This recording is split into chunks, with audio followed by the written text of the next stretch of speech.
لله نحمده ونستعينه ونستغفره ونعوذ به من شرور أنفسنا ومن سيئات أعمالنا من يهده الله فلا مضل له ومن يضلل فلا هادي له أشهد أن لا إله إلا الله وحده لا شريك له وأشهد أن محمدا عبده ورسوله لا نبي بعده اللهم صل على محمد سيد الأمة وصحبه وسلم الحسنة وعلى آله وأصحابه ومن تبعهم إلى يوم القيامة أما بعد فعباد الله اتقوا الله حق تقاته ولا تموتن إلا وأنتم مسلمون قال الله تعالى في القرآن العظيم أعوذ بالله من الشيطان الرجيم إن الله لا يغير ما بقوم حتى يغيروا ما بأنفسهم الآية. Jamaah salat Jumat Masjid Baitul Arqam insyaallah dirahmati Allah. Pertama-tama mari kita panjatkan syukur kehadirat Allah Subhanahu wa taala yang telah melimpahkan amat sangat banyak nikmat kepada kita. Sampai-sampai kalau kita hitung nikmat Allah yang diberikan kepada kita tidak dapat menghitungnya jumlahnya berapa karena begitu banyaknya nikmat Allah yang diberikan kepada kita. Nikmat kesehatan, nikmat kesempatan, nikmat keimanan, sehingga sampai pada siang hari ini Allah masih memberikan semuanya kepada kita bisa melaksanakan kewajiban kita salat Jumat berjamaah bersama-sama di masjid yang kita cintai ini, insyaallah dalam keadaan sehat dan afiat. Salam kepada junjungan kita Nabi Muhammad sallallahu alaihi wasallam, serta keluarganya, sahabatnya, pengikutnya, dan insyaallah termasuk kita semua yang selalu menjalankan sunnah-sunnahnya. Jemaah yang berbahagia, pernah suatu saat Nabi Muhammad SAW sedang mengadakan pengajian di sebuah masjid. Kemudian ada seorang laki-laki yang melewati masjid itu yang sedang ada pengajian oleh Nabi SAW itu dengan cueknya. Kemudian para pendek kata, para jamaah itu mengeluh dan bergumam, banyak tuh gitu ya, betapa celakanya laki-laki tadi yang tidak ikut pengajian Rasulullah. Gitu. Jadi ada sebuah pengajian di sebuah masjid dan ada laki-laki yang begitu cueknya melewati di situ, tidak ikut pengajian. Apa sabda Rasulullah? Beliau mengatakan begini, kalau laki-laki tadi itu pergi ke lahannya, lahan tanamannya, mencari nafkah untuk keluarganya, itu juga itu adalah ajaranku. Jadi kalau laki-laki tadi pergi ke lahannya untuk bercocok tanam, untuk memberikan nafkah bagi keluarganya dan kebaikan dia sendiri, sebenarnya orang itu juga mengikuti ajaranku, sehingga tidak usah ikut pengajian tidak apa-apa. Jadi bahasanya orang itu sedang ingin bekerja dan untuk mencari nafkah, dan itu juga ajaran Rasulullah SAW. Nah, para sahabat sekalian, dari cerita ini kita bisa memetik sebuah pelajaran bagaimana sih budaya kerja dalam Islam itu. Budaya kerja dalam Islam itu bagaimana? Ada 4 hal para sahabat sekalian yang perlu kita perhatikan dalam budaya kerja umat Islam. Itu yang pertama, kerja dalam Islam adalah ibadah. Itu dalam surat Al-Dariyat yang sudah kita kenal ayatnya ya, bahwa khalaqal jinna wal insa illa liya'budun. Aku tidak menjadikan jin dan manusia kecuali agar mereka beribadah kepadaku. Di semua aktivitas kita adalah ibadah, termasuk kita kerja. Barang siapa yang aktivitasnya itu berniat untuk beribadah kepadaku, maka Allah akan menggampangkan, memudahkan rezekinya baginya. Jadi entah itu penjual bakso, entah itu penjual pecel lele, entah itu presiden, entah itu benar, tapi niat kita ibadah kepada Allah, jabatannya itu insya Allah akan memberikan manfaat, memberikan bagi dia di akhirat nanti. Jadi persahabat sekalian, bukan kerja, tapi ibadah. Karena kita bekerja itu bukan hanya imbalan saja yang harus kita peroleh, tapi juga bagaimana kerja kita itu insya Allah bisa membawa manfaat untuk di akhirat kita besok. Dan yang kedua, kalau kerja kita itu niat kita ibadah, insya Allah tidak ada korupsi, tidak ada manipulasi, tidak ada rekayasa dan sebagainya. Insya Allah akan tertib karena niat kita dalam bekerja itu adalah ibadah seperti yang tadi di surat Al-Dariyat ayat 56 tadi. Jadi ibadah kerja itu adalah ibadah. Yang kedua bersama sekalian yaitu kerja itu jangan sia-siakan waktu. Jadi tiada waktu tanpa kerja. Artinya kita gunakan waktu sebaik-baiknya untuk kerja. Itu perintah agama. Kita kerjakan waktu kita kerjakan waktu kita itu untuk kerja. Itu ada dalam surat An-Nasr yang sering kita baca. Faida faragta fansab. Maka apabila kamu telah selesai dalam satu urusan, kerjakanlah dengan sungguh-sungguh urusan yang lain. Jadi begini, faragta itu adalah sebuah waktu yang kosong yang diawali dengan kesibukan.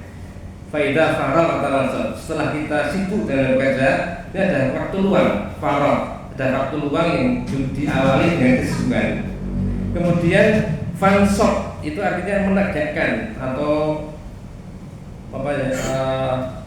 berat dan pelik. Artinya begini, setelah kita mengerjakan sebuah urusan kemudian kita istirahat, farag adalah dalam waktu yang kosong, itu kemudian siap-siap untuk mengerjakan selanjutnya yang nantinya yang sungguh-sungguh, sehingga kerjaan yang kedua ini akan menghasilkan hasil yang nyata. Jadi tidak ada waktu luang. Faida faragta fansab, yaitu itu tadi ya. Jadi setelah kita mengerjakan sebuah urusan, ada waktu kosong, siap-siap untuk mengerjakan urusan yang lainnya dengan sungguh-sungguh, sehingga urusan yang kedua nanti itu kita bisa menghasilkan hasil yang nyata. Jadi yang kedua dalam agama kita itu kalau bahasanya kita sing sak-sak gitu ya, sing gendang cekak-cekak gitu, itu bahasa kita seperti bahasa Jawanya seperti itu ini. Jadi dalam agama kita itu kerja itu harus yang prosedural, tapi juga yang sak-sak, yang cepat gitu. Apapun kerjaan kita, dari seorang mungkin penjual gorengan sampai presiden itu harus begitu, harus gunakan waktu yang sebaik-baiknya. Itu yang kedua. Yang ketiga bersama sekalian, yang menarik yaitu kerja itu harus bagus, hasilnya harus profesional. Ini dalam sebuah cerita yang menarik bersama sekalian. Ada sebuah kitab Ihya Ulumuddin dari Imam Ghazali meriwayatkan seorang tukang sepatu serta seorang tukang sepatu dan sandal itu bertanya kepada Ibnu Salim. Beliau begini, bagaimana caranya supaya selama saya berdagang sepatu dan sandal itu saya bisa terhindar dari siksa Allah. Seorang penjual pedagang sepatu dan sandal itu tanya kepada Ibnu Salim, bagaimana caranya supaya saya penjual pedagang sandal dan sepatu ini bisa menjualnya dengan saya terhindar dari siksa Allah. Kalau jawabannya yang wajar itu kan, kamu harus sholat, kamu harus baca Quran. Tidak, ini jawabannya seperti itu. Tidak akhlak personal, tapi beliau mengatakan begini, kamu harus memperbagus produk kamu harus memperbagus jahitan kamu antara sandal dan sepatu yang kanan dan yang kiri. Kamu harus menyediakan tempat yang nanti ada orang yang membeli itu bisa melihat secara leluasa.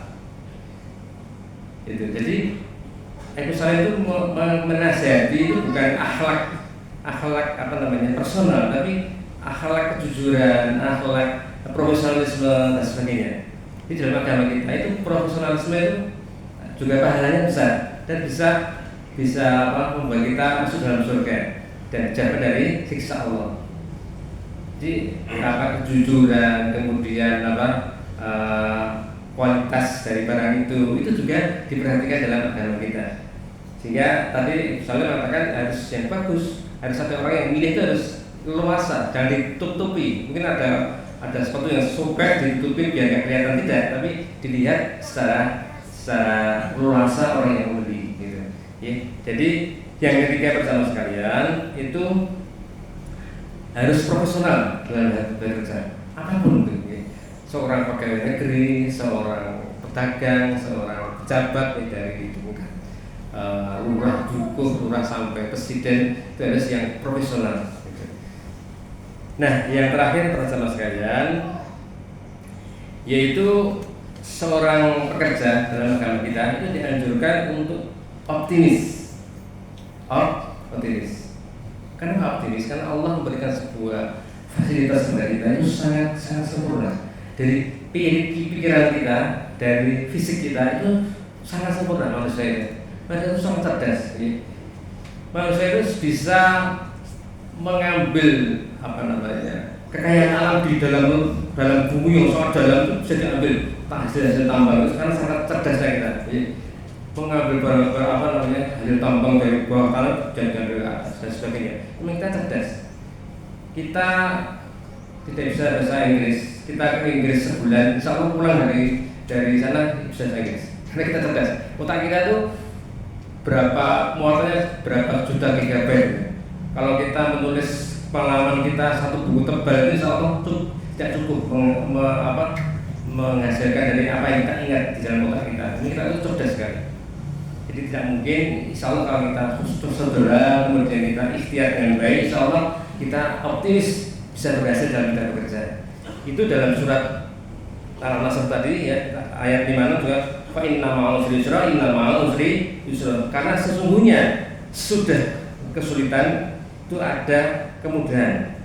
Sesungguhnya sudah kesulitan ada kemudahan. Jadi Rasul sudah satu paket ini. Semakin kita mendapatkan sebuah kesulitan dalam kerja kita, insya Allah akan memberikan kemudahan. Jadi satu kesulitan dua kemudahan. Itu pasti. Ya.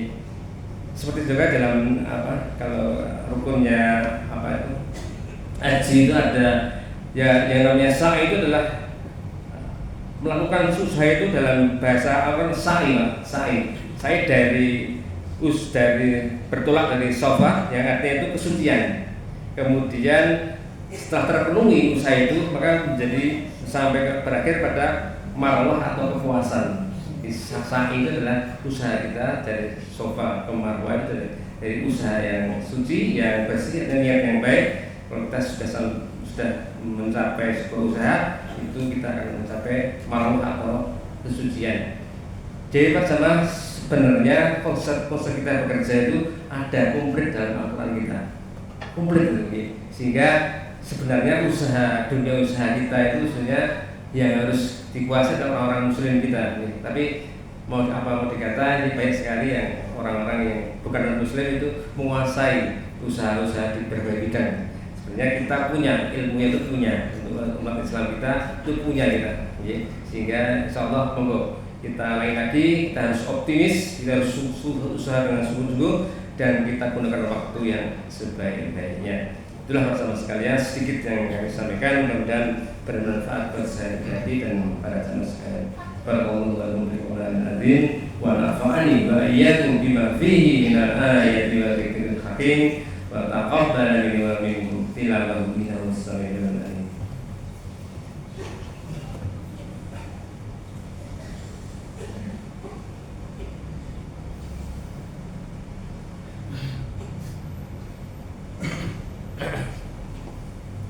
Alhamdulillahilladzi arsala rasulahu bil huda wa dinil haqq liyudhhirahu 'ala dini kullihi wa law karihal kafirun.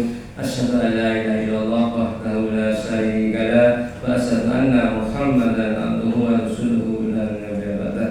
Allahumma shalli 'ala Muhammad sayyidil ummah wa sahbihi ashabil hasanah wa 'ala alihi wa ashabihi wa man tabi'ahum ila yaumil qiyamah amma ba'du. Fa ibadallahi ittaqullaha haqqa tuqatih wa la tamutunna illa wa antum muslimun. Qala ta'ala fil Qur'anil 'azim a'udzu billahi minasyaitonir rajim. Bismillahirrahmanirrahim. Innallaha wa malaikatahu yusholluna 'alan nabi ya ayyuhalladzina amanu shallu 'alaihi wa sallimu taslima. Allahumma shalli 'ala Muhammad wa ali Muhammad kama shallaita 'ala Ibrahim wa 'ala ali Ibrahim wa barik 'ala Muhammad wa ali Muhammad kama barakta 'ala Ibrahim wa 'ala ali Ibrahim innaka Hamidum Majid. Allahumma fir للمؤمنين والمؤمنات والمسلمين والمسلمات الأحياء منهم والأموات إنك على كل شيء قدير. اللهم نسألك الهدى والتقى والعفاف والغنى. اللهم إنا نسألك السلامة في الدين وعافية في الجسد وزيادة في العلم وبركة في الرزق وتوبة قبل الموت ورحمة عند الموت ومغفرة تحت الموت. اللهم طول علينا في سكرات الموت ونسألك من النار عند الحساب. اللهم إنا بك من البرص والسنون والسدام وبئس الأسقام. اللهم أرنا الحق حقا وارزقنا اتباعه وأرنا الباطل باطلا وارزقنا اجتنابه. ربنا هب لنا من أزواجنا وذرياتنا قرة أعين واجعلنا للمتقين إماما. ربنا ظلمنا أنفسنا وإن لم تغفر لنا وترحمنا لنكونن من الخاسرين. ربنا آتنا في الدنيا حسنة وفي الآخرة حسنة وقنا عذاب النار. سبحان ربك رب العزة عما يصفون والسلام على المرسلين والحمد لله رب العالمين.